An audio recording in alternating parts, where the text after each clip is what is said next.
She ironed a tablecloth. She bought balloons. She ordered his favorite meal. She rehearsed what she was going to say 100 times. She was 7 months pregnant, and she was so ready to give him the best night of their marriage. And that same night, she sat in the back of a hotel ballroom and watched her husband walk to a microphone beside a woman she had never seen before. A woman who was also pregnant. And she heard him say into 12 cameras and 200 people, "I would like to introduce my fiancé and the mother of my child." She did not scream. She did not collapse. She walked to the front of that room and she said 4 words that stopped everything. And what happened next, over the following 4 years, is the story I need you to hear. Because it does not end the way you think it does. Stay with me. One-line lesson. This is a story about what happens when a woman stops surviving her life and starts building it. And what that kind of courage actually looks like. One ordinary decision at a time. If this story stayed with you, if any part of Olivia's journey felt familiar, or gave you something you needed to hear today, do something small right now. Leave a comment below. Tell me which moment hit hardest. Tell me what you are building. I read every single one. Hit the like button if this story was worth your hour. Share it with one person who needs to hear it today. And if you are new here, subscribe. Because every story on this channel is built exactly like this one. With intention. With honesty. With you in mind. The next story is already coming. You do not want to miss it. Imagine sitting in the back of a beautiful hotel ballroom, 7 months pregnant, wearing the nicest dress that still fits over your belly. You came to surprise your husband at what you thought was a routine business announcement. You are so proud of him. You have always been proud of him. And then you watch him walk to the microphone beside a woman you have never seen before. A woman who is also visibly pregnant. And you hear his voice, the voice you fell asleep next to for 3 years. Say the following words into a room full of cameras and reporters and 200 people in expensive clothes. I would like to introduce Rebecca Harlow, my fiancée, and the mother of my child. We could not be more thrilled. Applause, champagne glasses raised, cameras flashing, and you sitting completely still in the 3rd row from the back, hands on your stomach, while the floor opens up beneath you. This is the story of Olivia Hartwell, and I am going to tell you right now, it gets significantly worse before it gets better. There are moments in this story that will make you want to put your fist through a wall. There are moments that will make you laugh despite yourself. And there is an ending that I think you are going to carry with you for a long time. But here is what I need you to know before we begin. Olivia Hartwell did not survive this story. She rebuilt it from the ground up with her own hands, one deliberate decision at a time. And what she built, what she became, was something no one, including herself, could have predicted standing in that hotel ballroom with the floor disappearing beneath her feet. Are you ready? Because her story starts the way most catastrophic stories start. Not with a disaster, with an ordinary Tuesday morning and 2 pink lines on a pregnancy test. Olivia Hartwell was 30 years old when her life began to quietly fall apart, and for the first several months, she did not know it. She was a structural engineer at a mid-sized firm in Portland, Oregon. The kind of woman who could look at a crumbling bridge and immediately identify which bolt had failed and why. Precise, analytical. The sort of person who kept a running list of things to do and experienced a measurable physical satisfaction from crossing items off it. She had been with Carter Whitfield for 6 years, married for 3. Carter was 42. Self-made in the way that certain men are self-made, which is to say he had started with some advantages and leveraged them brilliantly and then quietly edited the advantages out of the story he told about himself. He ran Whitfield Capital, a private equity firm he had grown from a two-person operation in a rented office above a dry cleaner into a $40 million portfolio over 15 years. He was sharp and charismatic and very good at reading rooms and people. He had a smile that made you feel like the most important person he had spoken to all week. Olivia had loved that smile for 6 years. She had no idea that for the past 14 months, that smile had been directed, quite frequently, at someone else entirely. She found out she was pregnant on a Monday, not a dramatic Monday. A very ordinary February Monday, with gray Pacific Northwest skies and a grocery list on the refrigerator that still had Carter's protein bars written in her handwriting. 2 pink lines appeared on the test, and she sat on the bathroom floor for 11 minutes. She watched the clock because she was the kind of person who noticed elapsed time. And then she stood up, washed her face, and started planning, because that was who Olivia was. She planned things. She bought balloons, blue and white, because she did not know the gender yet. She ordered Carter's favorite meal from the steakhouse on Morrison Street. She set the table with the good plates, the wedding gift ones they used approximately 4 times a year. She ironed a tablecloth. She actually ironed a tablecloth, which tells you something important about how much this moment meant to her and how carefully she had constructed the life she believed she was living. Carter came home at 9:15 that night. He smelled like airport and something else she could not immediately name, something warm and unfamiliar that she filed away without examining. He looked at the table. He looked at the balloons. He said, "I ate on the plane. Sorry, babe. Long day." And he walked upstairs to the shower. Olivia stood in the kitchen, next to the good plates and the ironed tablecloth and the steakhouse food going cold, and she felt the first small crack, not a break. Engineers know the difference between a crack and a break. A crack is something you monitor. A break is something you address immediately. She chose to monitor. She told him the next morning over breakfast, no balloons, no tablecloth, just coffee and the truth. Carter put down his mug. He said, "Are you sure?" Not, "Oh my God." Not, "This is incredible." Not, "I cannot believe this is happening. Are you sure?" She said yes, she was sure. He nodded slowly. He said they would figure it out. He said he had a big week ahead. He kissed her forehead, and he left. Over the next 4 months, Carter Whitfield conducted what can only be described as a masterclass in emotional withdrawal. He was never absent enough to confront directly, never cold enough to accuse outright. He was simply and consistently slightly less present every single week, the way daylight disappears in autumn. You do not notice it happening until one day it is dark at 4:30 in the afternoon and you cannot remember when that started. He worked late more consistently. He traveled more frequently.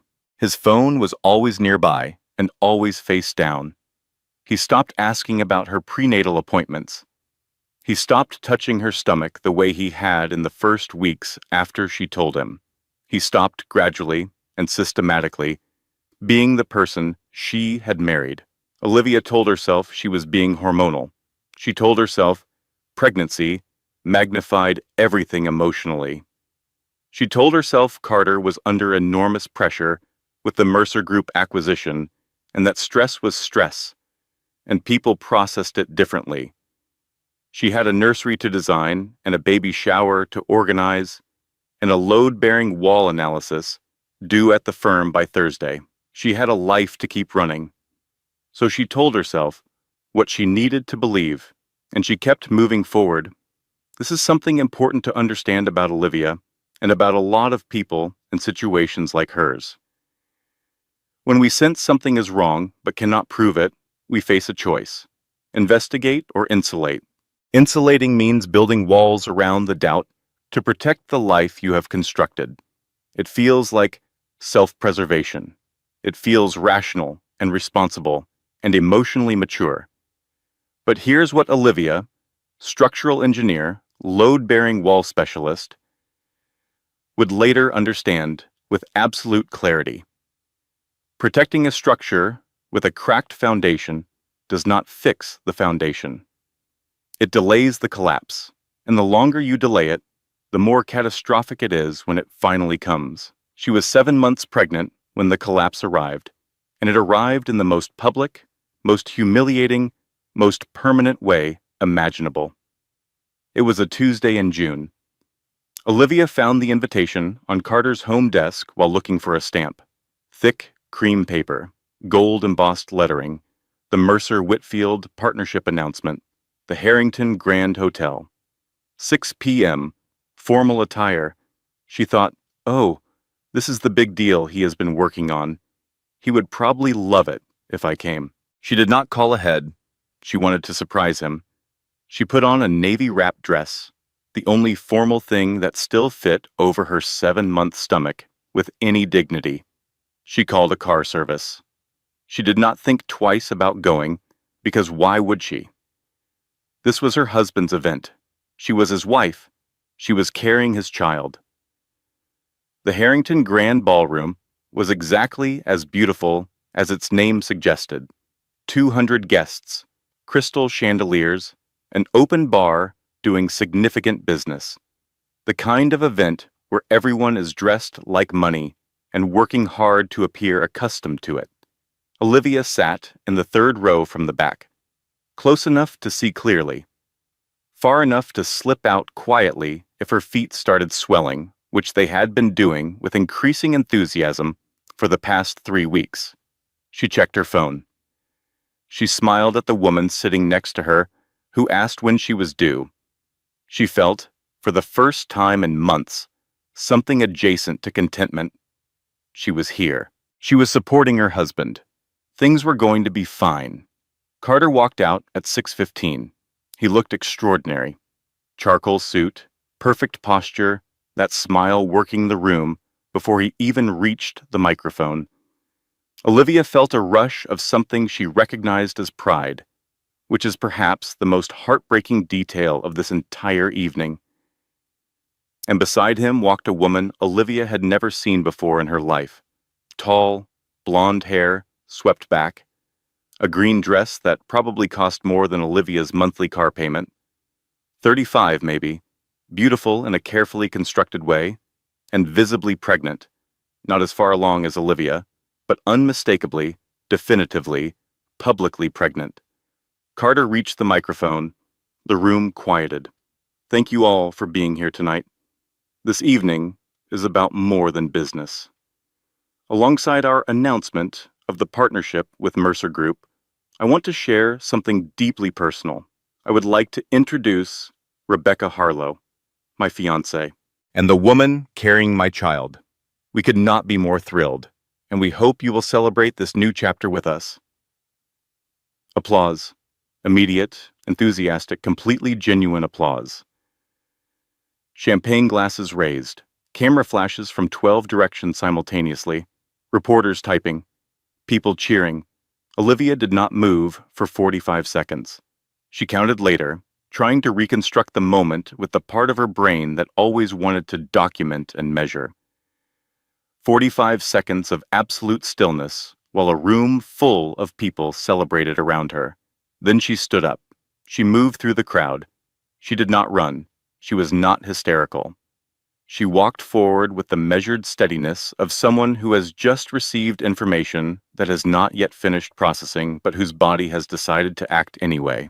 A camera swung toward her face, and in front of 200 people and 12 rolling cameras, in a voice that came out low and completely steady, because Olivia Hartwell was constitutionally incapable of being anything other than composed in a crisis, she said, "Carter, what about our baby?"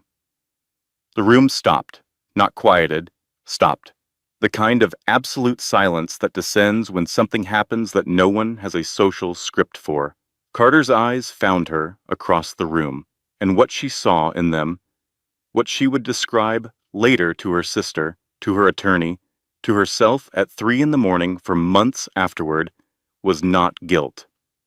It was not shock or grief or shame or any of the emotions a person might reasonably expect to see in someone who has just been confronted with the consequence of their actions in the most public possible setting.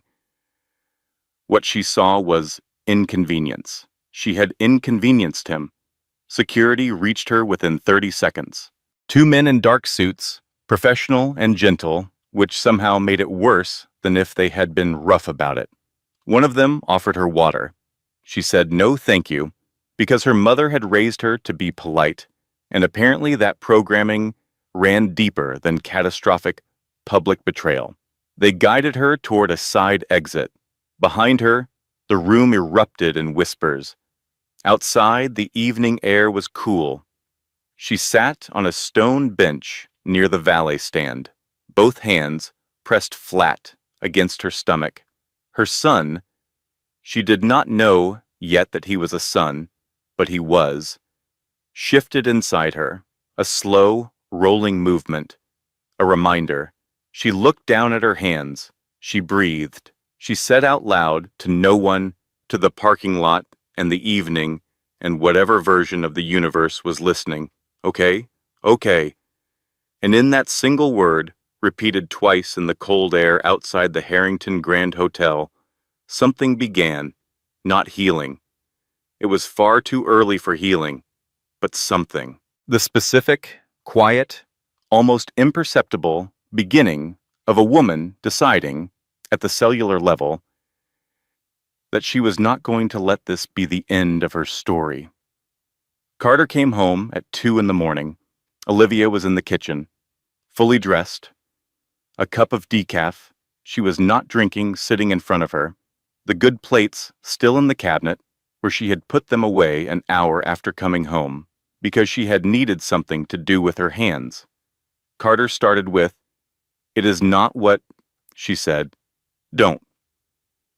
He tried, "I can explain." She said, "I know you can. I don't want you to." She slid a piece of paper across the table. She had spent the 3 hours since coming home making a list, an actual, handwritten, itemized list. 2 columns. What I know, what I need. Because she was an engineer and lists were how she processed catastrophic failure, and the bridge of her marriage had just collapsed, and she needed to understand the structural damage before she could begin to assess what came next.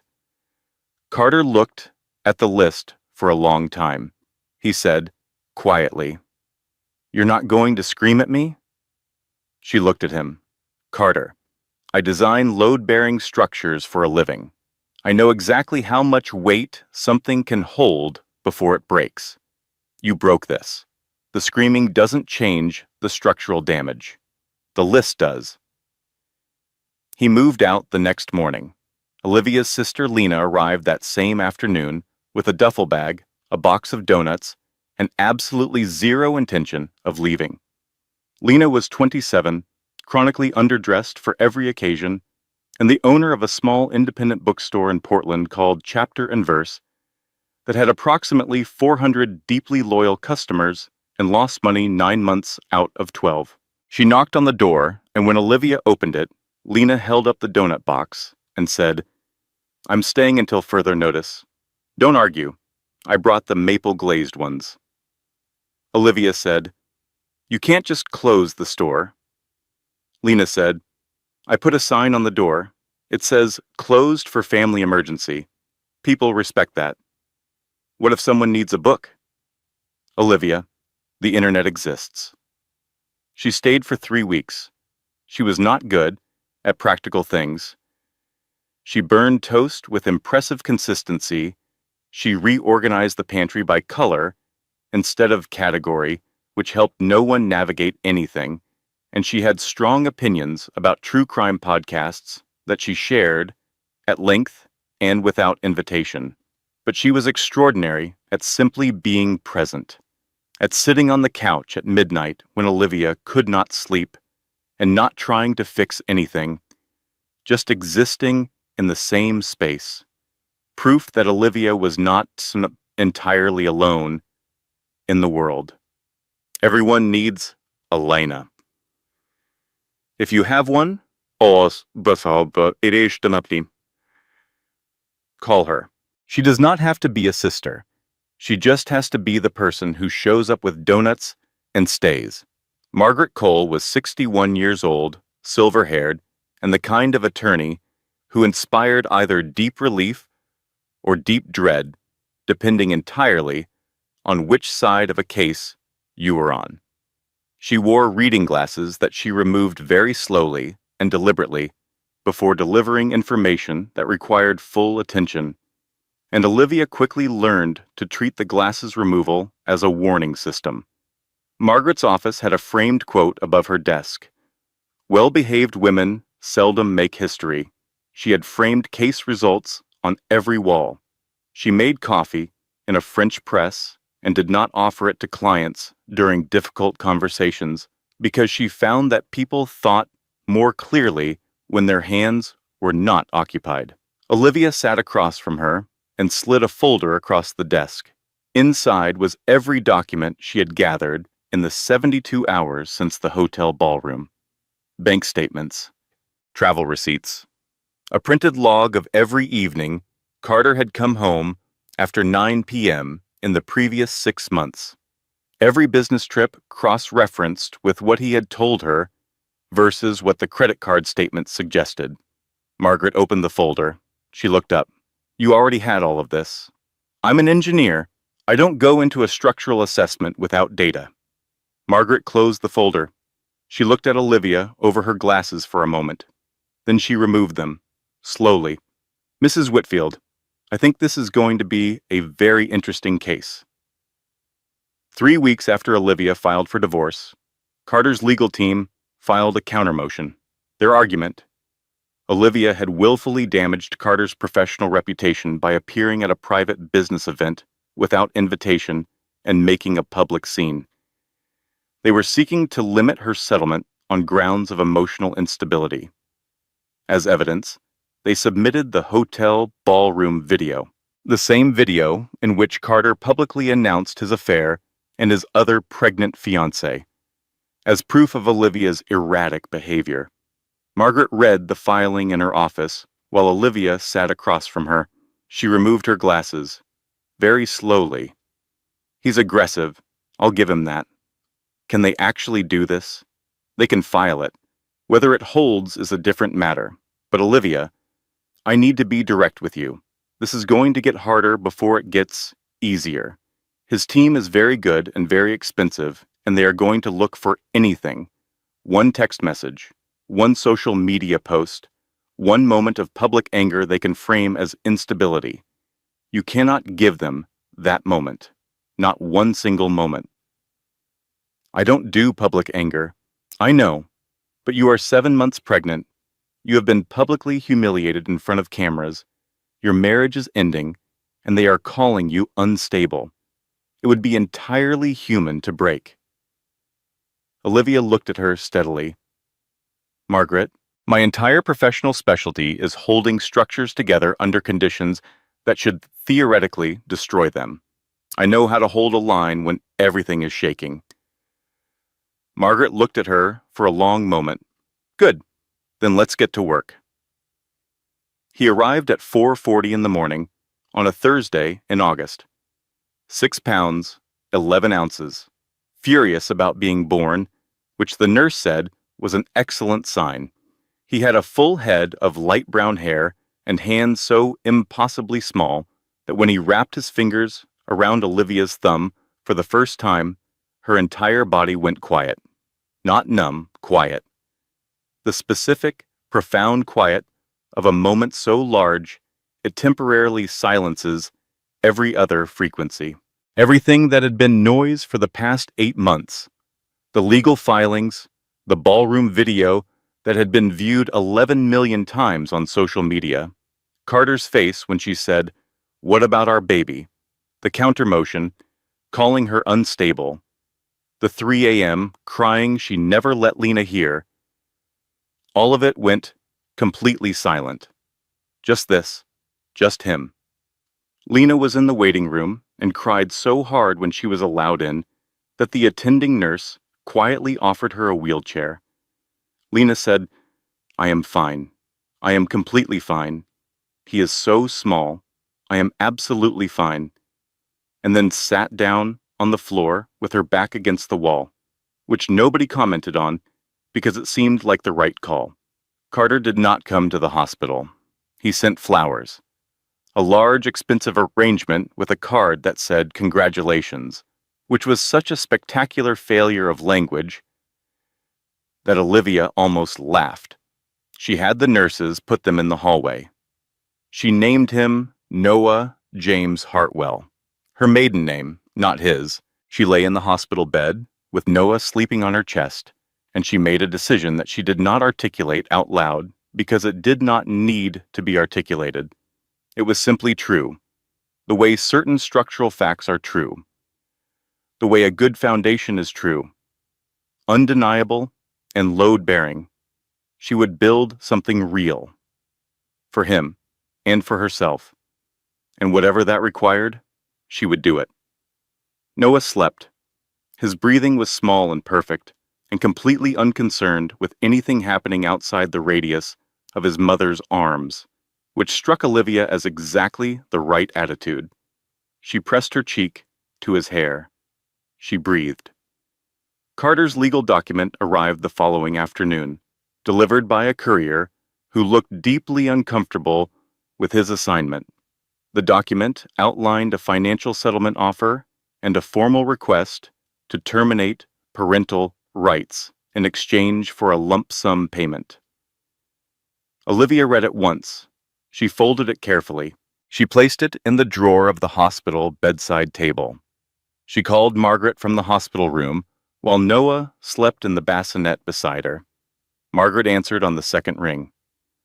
Olivia said, "He sent a termination of parental rights document to the maternity ward." A pause. Margaret said, "To the hospital?" "Yes." "The day after your son was born?" "Yesterday afternoon?" Another pause. Olivia could hear Margaret removing her glasses. "Olivia, I need you to keep that document exactly where it is and do not touch it again. It is now evidence, and I need you to understand something. He just made a very significant error." "Good," Olivia said, and she meant it with a calmness that surprised even her. She hung up. She looked at Noah. She said softly, to him, to the room, to whatever came next, "We're going to be okay, buddy. I know how to build things that hold." Noah made a small sound that could have been agreement or could have been gas. Either way, Olivia took it as a good sign. 6 months after Noah was born, Margaret Cole called with news that made her smile. Margaret Cole did not smile often, or without reason. Carter's team wants to settle. The number on the table was significant. Not buy an island significant. Not never work again significant. But breathe without panic significant. The Portland house was hers, a structured financial settlement, child support locked in legal concrete. Carter's counter-motion regarding emotional instability had collapsed after Margaret submitted 47 documented pieces of evidence, recorded voicemails, travel receipts, the sworn testimony of 2 former Whitfield Capital employees who confirmed Carter had brought Rebecca Harlow to company functions while still married. The instability argument had crumbled under the weight of its own absurdity. Olivia signed the settlement papers on a Tuesday afternoon in Margaret's office. Margaret opened her desk drawer and produced a bottle of very good champagne. Olivia laughed, a real laugh, the first full one in 8 months. "You keep champagne in your desk?" "Only the good kind, for the good days." They toasted. Olivia drove home. She picked Noah up from Lena's apartment. She sat on the kitchen floor of the house that was now entirely, legally, unambiguously hers. with her 6-month-old son in her lap and the October light coming through the windows. She thought, maybe the worst is over. She sat there for a long time, just breathing, just being in the quiet of a Tuesday evening that belonged completely to her and Noah and no one else. And she allowed herself to feel it. The exhale. The first real exhale in months. This is important. When you have been in survival mode for a long time, the moments of genuine relief feel almost dangerous. Like you cannot trust them. Like allowing yourself to feel safe is somehow naive. Do not believe that. Let yourself have this good afternoons. Even when the story is not finished. Even when you know there is more road ahead. The good afternoons are not weakness. They are fuel. Olivia had approximately 8 months of good afternoons before the next hit landed. She went back to work when Noah was 4 months old. Her firm welcomed her back with a new project. A pedestrian overpass redesign for a city initiative, and she threw herself into it with the specific intensity of someone who has discovered that competence is its own form of healing. She was good at her job. She had always been good at her job, but she was better now, in the way that people who have survived something real often become better at the things that matter to them. Noah grew. He learned to roll over. He learned to sit. He developed opinions about specific toys with a passion that seemed disproportionate to his size. At 5 months, he laughed for the first time, a surprised, delighted sound that Olivia immediately called Lena about, and that Lena listened to a recording of 4 times in a row. Life had a shape again, not the shape it had before, a different shape, smaller in some ways, larger in others, entirely her own. She thought, we are finding our footing. She was right, for about 8 more months. And then the article came out. 8 months after the settlement, a business journalist named Kyle Brennan published a 12,000-word profile of Carter Whitfield in Pacific Business Review. The title was The Rebuild: How Carter Whitfield Lost Everything and Found a Better Vision. Olivia found out about it from a colleague who forwarded it with the subject line 3 dots and a question mark, which was perhaps the most diplomatic possible way to alert someone that their ex-husband had just been profiled as a redemption story. She read it on her lunch break. The article described Carter as a man who had made difficult personal choices during a challenging period, who had emerged with clarity and renewed purpose. His relationship with Rebecca was described as unexpectedly transformative. His restructured firm was described as leaner, wiser, and more values-driven. Olivia appeared in the article as a former marriage that ended amid personal difficulties. 8 words, 6 years, personal difficulties. She put her phone down. She went back to her desk. She stared at the structural blueprints in front of her for approximately 4 minutes. Then she typed an email to Margaret with one line. Have you read the Pacific Business Review piece? Call me when you can. And here is something I want to say directly because it matters. Whoever speaks first, loudest, and most compellingly shapes the public narrative. Carter had a journalist and a publicist and a restructured company with a PR strategy. Olivia had her life and her son and her work and her integrity. For a while, that felt insufficient. But here's the truth about public narratives and the people who try to control them. A story told in 12,000 words can be undone by 12 years of living differently. The truth has a longer runway than any press cycle. The receipts always come due eventually. Hang on to that.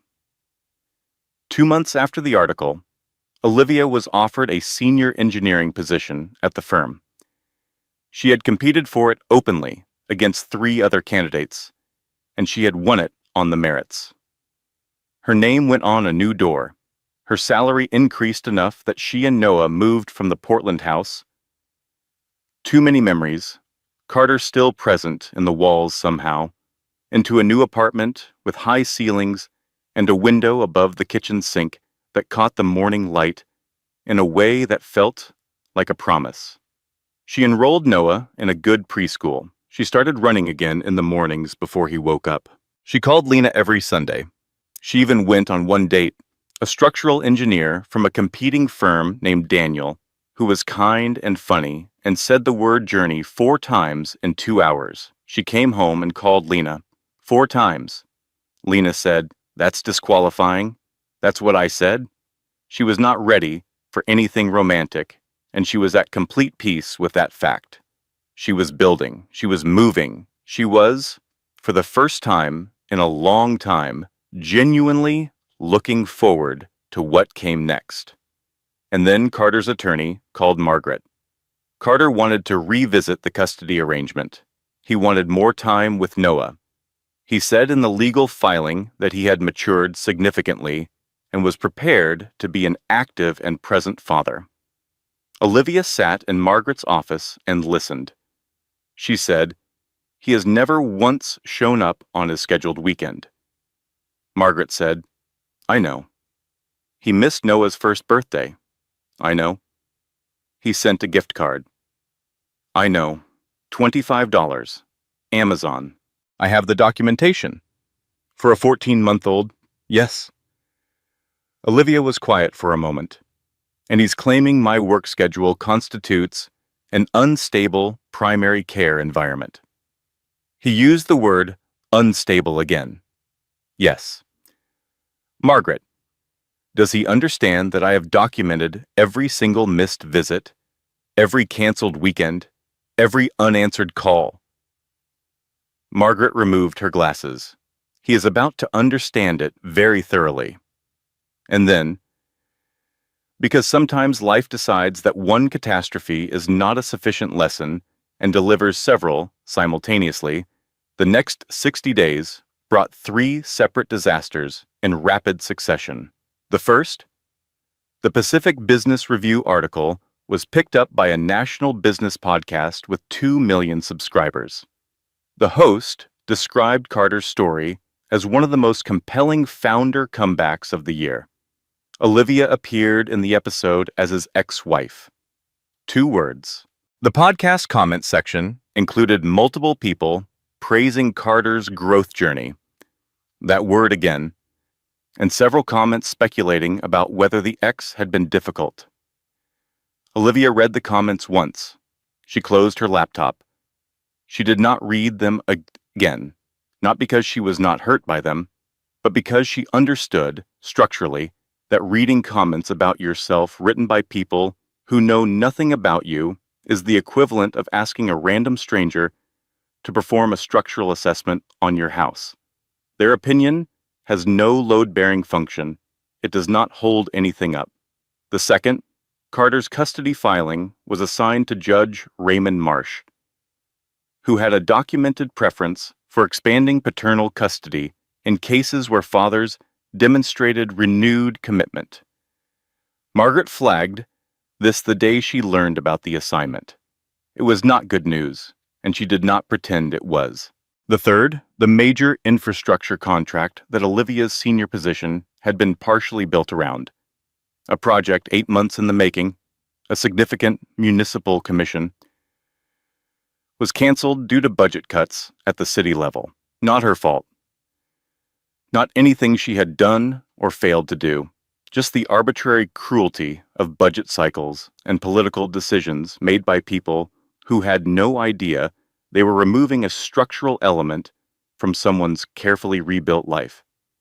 3 hits, 60 days. She called Lena on a Friday night. Lena said, "How bad is it?" Olivia said, "On a scale of 1 to 10, I'd call it a committed 7. Not a 10? Not yet, but it's a very determined 7. Lena said, "I'm coming over. I'm bringing wine for me and those sparkling waters you like. We are going to watch something completely stupid on television for 2 hours and not discuss any of this. and then we are going to discuss all of it. That is exactly what I need. I know. I've been calibrated to your needs for 27 years. Here is your next piece of real advice from this story, and I mean it seriously.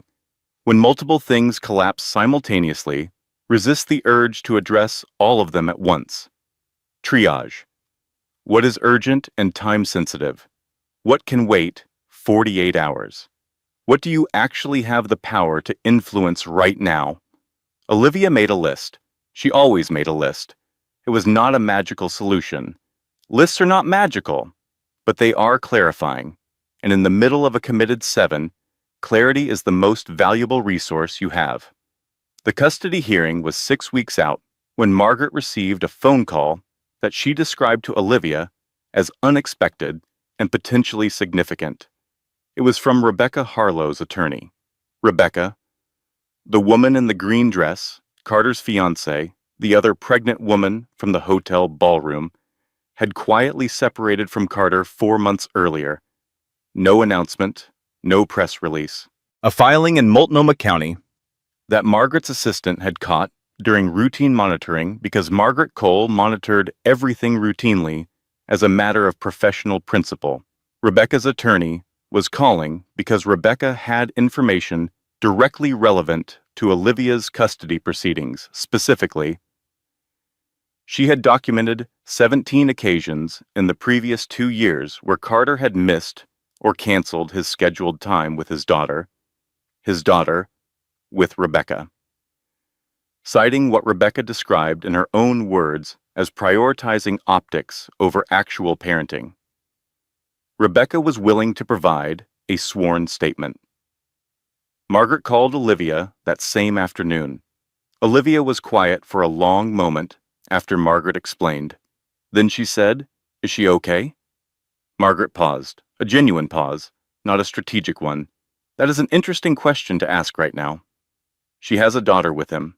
She sat across a ballroom from me once without knowing I existed. I do not think she is the villain in this story. No, Margaret said. Neither do I. I want to stop the story here for a moment. Because this is important. Olivia Hartwell, who had every rational reason to view Rebecca Harlow as an enemy, chose to see her instead as a person who had also been failed by the same man, who had also believed in something that turned out to be constructed on a rotten foundation, who was also, in her own way, trying to figure out what came next. That choice, the choice to extend empathy to someone you have every social permission to resent, is not weakness. It is not naivety. It is a form of strength that very few people manage, and it is almost always the thing that separates the people who eventually find peace from the people who remain locked in the story of what was done to them. The size of your empathy determines the size of your eventual freedom. 3 weeks before the custody hearing, Margaret received a second piece of information, this one from a forensic financial analyst named Paul Garrett, a former federal investigator who charged significantly and was worth considerably more than he charged. Paul's report was 43 pages. The summary was 3 paragraphs. The relevant paragraph: during the divorce settlement process, 3 joint investment accounts had been systematically undervalued through a subsidiary restructure completed approximately 2 months before Olivia filed for divorce.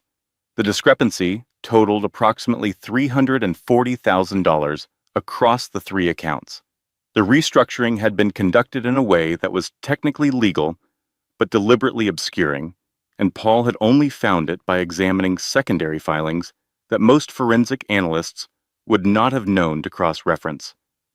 Carter had hidden money, not offshore account in the Caymans money, but enough that the original settlement had been built on incomplete information, enough that the settlement could be legally reopened. Margaret put the report on her desk. She removed her glasses, very slowly.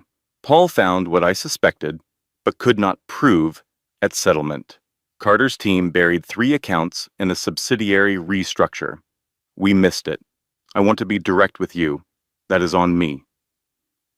Olivia said, "What does this mean for the custody hearing?" "It means his custody filing just became significantly more complicated for him. It means we have documentation of a pattern of financial deception that speaks directly to his credibility as a witness in his own case. And it means—" She paused. "It means he is about to have a very bad month." Olivia sat back in her chair. She thought briefly, and without drama, about the ironed tablecloth, about the ballroom, about personal difficulties and growth journeys, and the podcast comments and the committed 7 of a Friday 3 weeks ago. She said, "Let's have a very bad month." The custody hearing lasted 2 days. Carter arrived on day 1 with a polished attorney and a prepared narrative. He had grown. He had reflected. He was committed to active fatherhood. He brought character witnesses, a therapist's letter, and a carefully constructed presentation of a man who had made mistakes and learned from them in the specific, photogenic way that looks credible in a courtroom. He was good. His attorney was better. They had clearly rehearsed. Olivia sat at the other table and watched and said nothing.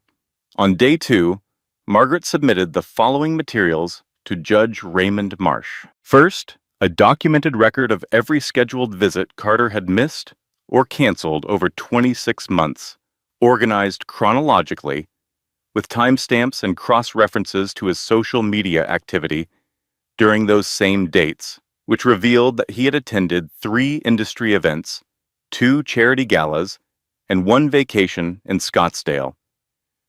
During periods when he had told his attorney he was unavailable due to work commitments. Second, Rebecca Harlow's sworn statement.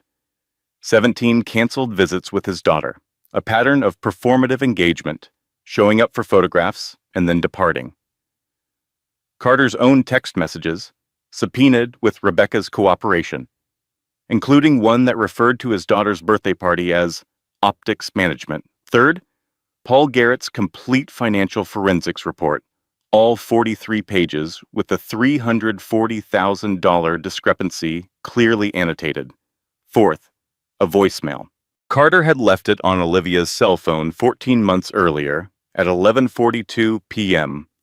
Margaret played it in the courtroom at moderate volume. The room was completely still. Carter's voice. "You made this harder than it needed to be, Olivia. I offered you a clean exit. You should have taken it." The recording ended. The room remained still for approximately 10 seconds. Judge Marsh looked at Carter's attorney. "Counsel, does your client have a response to the voicemail?" Carter's attorney. "Your Honor, that was said during a period of considerable personal—" Judge Marsh. "I'll take that as a no." The ruling came the following week. Primary custody remained with Olivia, with structured visitation for Carter. Scheduled, documented, with a compliance requirement and a review mechanism if visits were missed without documented emergency. The financial discrepancy was referred to a separate proceeding that Margaret described as almost certainly favorable. Olivia walked out of the courthouse on a Thursday afternoon in April. Lena was on the front steps. She had taken the day off from chapter and verse. She was wearing the wrong jacket for the weather, which was very Lena, and she had brought 2 cups of coffee from the place on 3rd Street that Olivia liked, which was entirely Lena. She held out her arms. Olivia walked into them. They stood there for a while on the courthouse steps while Portland pulled back and looked at her sister with hundred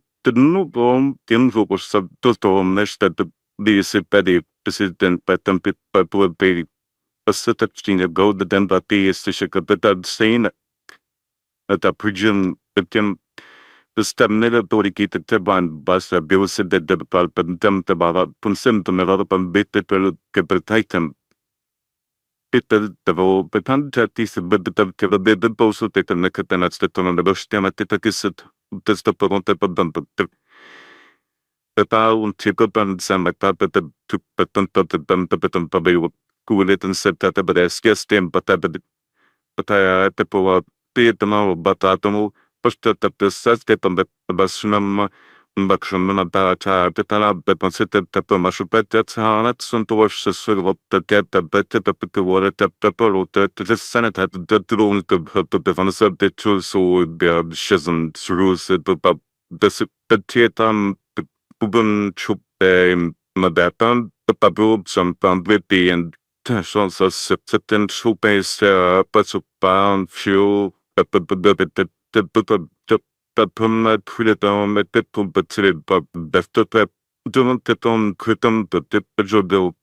pulled back and looked at her sister with an expression that was both entirely serious and somehow also the most Lena thing she had ever done. Olivia, sometimes people defeat themselves. Your only job was to not get in the way. Olivia laughed, a real one. They drank their coffee on the courthouse steps. It was a good afternoon. She let herself have it completely. Here's what the next 18 months looked like for Olivia Hartwell, and I want to tell it honestly because the honest version is more useful than the polished one.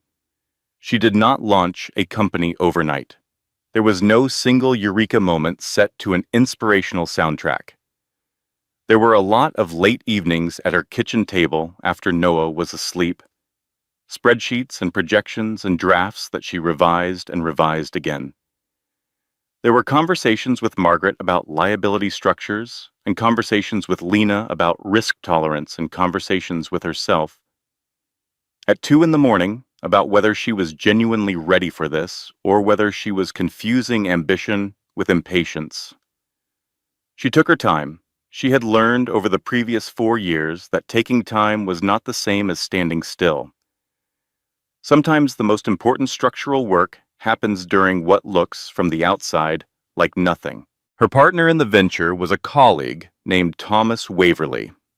They had worked together at the firm for 3 years, and Olivia had come to trust him in the specific way you trust someone who is consistently honest, even when honesty is inconvenient.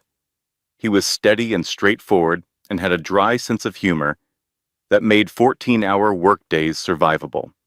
He also had a genuine gift for client relationships, the ability to explain structural engineering decisions to people who did not understand structural engineering in a way that made them feel uninformed rather than patronized, which was a skill Olivia respected enormously and did not herself possess to the same degree. They called the firm Hartwell Waverly. Margaret reviewed their partnership agreement and said it was one of the tightest she had seen from a first venture. Thomas said, "That is because Olivia wrote the liability clause. She is constitutionally incapable of leaving a structural weakness unchecked." Olivia said, "That might be the nicest thing anyone has said about me professionally, Thomas. I also once told a client your load-bearing analysis on the Morrison overpass was genuinely visionary." Olivia, "That was second nicest." Their first major commission was a pedestrian bridge redesign for the city of Portland. The day the contract was signed, Olivia took Noah to see the existing bridge. He was 3.5 years old. He stood at the railing in a too-big raincoat that Lena had bought him without checking the size, holding Olivia's hand, and looked at the water below with the focused expression he wore when he was processing something important. He said, with complete authority, "Mama, this bridge needs work." She looked down at him. "Yeah, buddy, that's exactly why we're here." She put him up on her shoulders. He grabbed her hair too hard, as he always did, and she did not say anything about it. They stood there for a while, looking at the bridge that was about to become hers to rebuild. Lena came to the office opening. She cried, which surprised no one. She had worn the right jacket for once, which surprised everyone. Margaret came. She did not cry. But she brought the good champagne. A journalist from a small architecture publication came and wrote a piece about Hartwell Waverley's community-focused approach that was, in its modest way, the precise opposite of the Pacific Business Review profile. It was 700 words. It quoted Olivia on design philosophy. It mentioned Noah in one sentence, not as a detail of her personal story, but as someone who had recently declared that a specific bridge needed work, which the journalist found charming. Olivia framed it, not because it was a major publication, but because it was hers. The story she was building, told in her own words, on her own terms. She was 34 years old. She was just getting started. And here's the wisdom piece I want to offer before we get to the ending, because I think it is the most important thing in this entire story. Olivia did not rebuild her life because she was exceptional. She was not some rare category of human being with superhuman resilience and extraordinary luck. She was a woman who made a list at 2 a.m. when she had every reason to fall apart, who found Alina and kept her close, who hired a Margaret and trusted her completely, who chose repeatedly and deliberately to extend empathy even when resentment was available and arguably justified. She rebuilt because she made specific choices, consistently over time. That is available to anyone. The foundation is not a gift. It is a decision. He showed up on a Saturday morning in October, 4 years and 2 months after the hotel ballroom.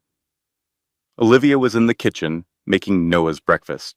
Scrambled eggs, slightly overdone, because Noah preferred them that way, for reasons he had been unable to articulate since he first developed the preference at age 2 and had not revised since. The Saturday morning light was coming through the kitchen window, that specific October light that comes in at an angle and turns everything it touches briefly golden. Noah was still asleep.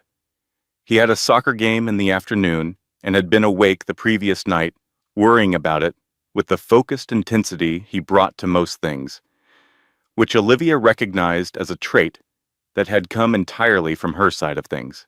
The buzzer rang. She pressed the intercom. Carter's voice came through the speaker. "Olivia, it's Carter.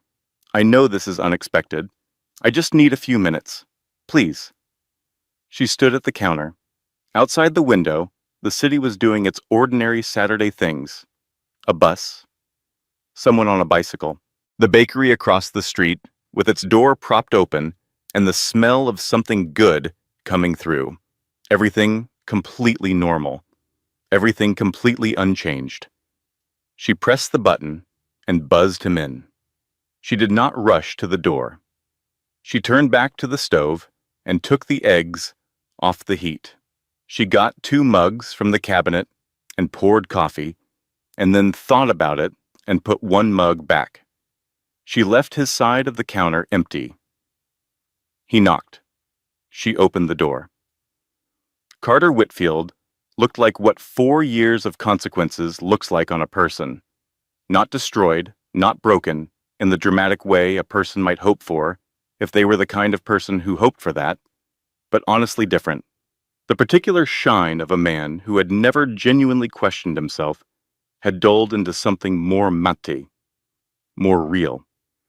There were lines near his eyes that had not been there before. He held his hands in front of him in a way she had never seen from him, uncertain and careful, like someone who has learned that his hands have done damage and is no longer sure how to carry them.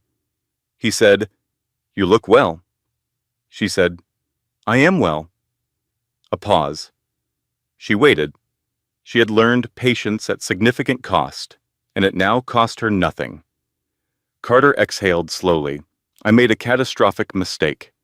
I know that is not new information. I know there is nothing I can say that rewrites what happened. But I needed you to hear it from me directly, not through attorneys, not through mutual contacts. From me. She looked at him over the rim of her mug.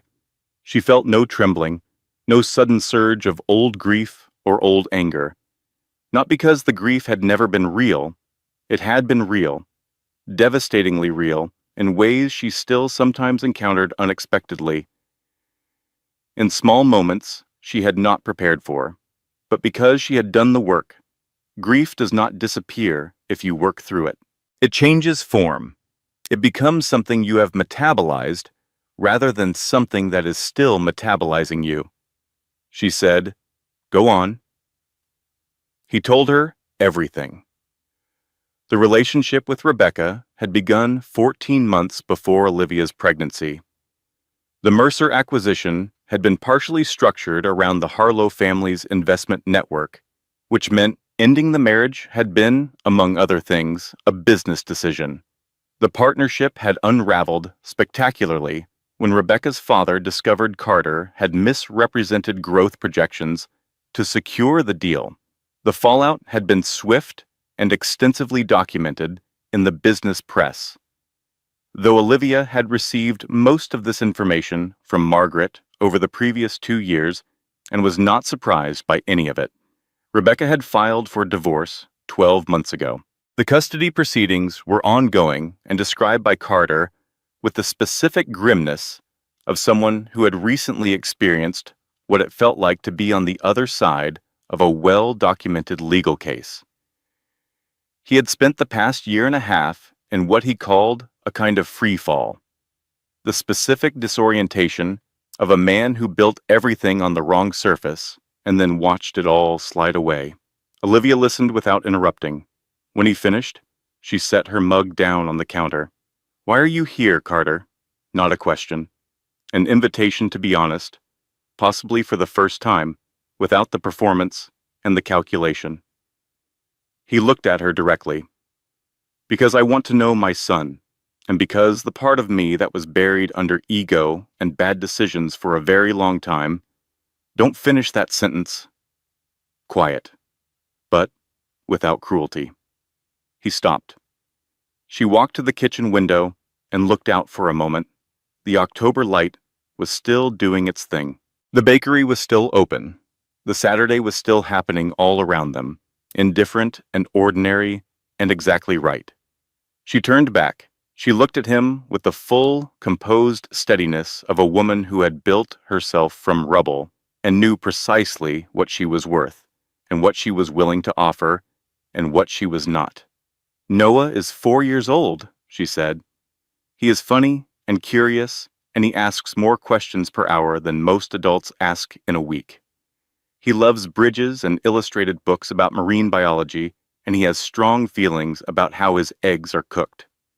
He has never once asked me where his father is, because I have made sure his life is full enough that the absence doesn't echo." She paused. "But he deserves the chance to know you, not because of what you need, and not because of what you lost, and not because of what you regret, because he deserves a complete picture of where he comes from. That is about him, not you." Carter's jaw was tight. His eyes were wet. She continued, "If you want to pursue this, it goes through Margaret's office, formal and structured. Scheduled visits, documented, consistent, not performative, not optics. Consistent." She held his gaze. "One missed visit without a genuine emergency, and it stops. One moment where what you need takes precedence over what he needs, and it stops. One instance where I have reason to believe he is a detail in your story rather than the point of the relationship, and it stops permanently." She let that sit for a moment. "Are we clear?" He said, "Yes." "Good." She walked to the front door and held it open. He moved toward it, paused in the doorway. He looked at her with an expression she had not seen from him before. Not the practiced sincerity of the boardroom or the courtroom, but something unguarded and genuine that was probably as close to honest as he had been in a very long time. "What you have built," he said, "Hartwell Waverly, the work, everything, It's extraordinary, Olivia. She met his eyes. I know, she said. Not with arrogance, not with performance, with the clean, unshakable certainty of a woman who had done the work and knew exactly what it had produced. He left. She closed the door. She stood in the hallway for a moment, with one hand resting against the wall, and she breathed. Not a dramatic breath, just a breath. The ordinary, necessary, ongoing act of a person who is alive and continuing. Then she went back to the kitchen. She reheated the eggs, which had gotten cold during everything, and she made a plate, and she poured Noah's orange juice, and she set it all out with the quiet efficiency of someone who has learned that ordinary mornings are among the most precious things there are. Noah came padding down the hallway in his socks. He was constitutionally opposed to wearing shoes inside the apartment, a battle Olivia had decided 3 months ago was not worth the energy. He climbed onto the kitchen stool and looked at his plate with the serious expression he wore when evaluating something important. He picked up his fork. He took a bite. He said, "Mama, are these overdone?" "A little." "Good." He took another bite. "That's how I like them." She sat across from him with her coffee. She watched him eat. He had Carter's jawline and her stubbornness and a completely independent personality that belonged to neither of them, that was entirely and only his own. He was going to be someone. She did not know who yet, neither did he, but she had the specific, structural certainty of someone who understands load-bearing foundations that whatever he built, whatever he became, it would hold, because she had built the foundation right. Outside, the October light was still coming through the kitchen window.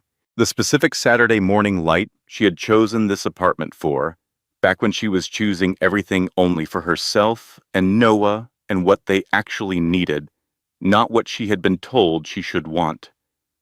She thought about bridges, about the ones that hold, not because nothing ever hits them, not because the weather is always good, or the load is always manageable, or the conditions are always favorable, but because the people who built them understood what they were doing and did not cut corners and did not build on surfaces that could not support the weight. She had built this, all of it. The apartment and the firm and the morning, and the boy eating his slightly overdone eggs without complaint, and the October light and the life that was entirely, finally, irreversibly hers. She had built it on the right surface, and it was holding. Olivia Hartwell did not get her life handed back to her. She built a new one, from a hotel ballroom where the floor opened up beneath her feet, from a legal document sent to a maternity ward, from a voicemail that called her son the Portland situation, from missed visits and podcast comments and committed sevens on a Friday night and 3 disasters in 60 days and the specific, unglamorous labor of showing up every single day and doing the next right thing. She built it with a list made at 2 in the morning. With a sister who showed up with donuts and stayed. With a lawyer who removed her glasses slowly when something important was coming. With a partner who said her structural analysis was visionary and meant it. With a son who had strong opinions about eggs. She built it with empathy she chose to extend even when resentment was available. She built it on a foundation of her own making. And if you are somewhere right now in your own version of the hotel ballroom, stunned, humiliated, hands on your stomach in the cold air outside, saying okay to a parking lot that isn't listening, I want you to hear this. You are not finished. You are not broken. You are not the 8 words someone else used to summarize you in an article written by someone who does not know you. The foundation is not gone. You are the foundation. Go build. This content was carefully researched, developed, and manually edited by our team to deliver meaningful stories with valuable life lessons.